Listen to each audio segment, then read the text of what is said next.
যারা এই দেশ থেকে সেকুলারিজম উঠিয়ে দেওয়ার কথা বলছে, তাদের কি ইংরেজদের এই পরিকল্পনার কথা মনে নেই যে ইংরেজরা চেয়েছিল ভারতবর্ষের সর্বধর্মের মানুষ এক প্ল্যাটফর্মে না আসুক? কারণ ইংরেজরা জানতো যদি সর্বধর্মের মানুষ এক প্ল্যাটফর্মে আসে তাহলে এই দেশে আমাদের কোনো ঠাঁই নাই। ঠিক তাই হয়েছিল ভারত ছাড়ো আন্দোলনে। এই আন্দোলনে সমস্ত ধর্মের মানুষ এক প্ল্যাটফর্মে এসে একসাথে নিজেদের তরতাজা রক্তকে বিলীন করে ইংরেজদের বিরুদ্ধে যুদ্ধের জন্য ঝাঁপিয়ে পড়েছিলেন এবং ইংরেজদেরকে এই দেশ ছাড়তে বাধ্য করেছিলেন।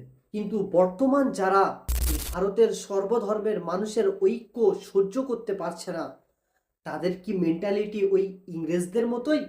তাদেরকে আমরা দেশের শত্রু বলবো না দেশদ্রোহী বলবো?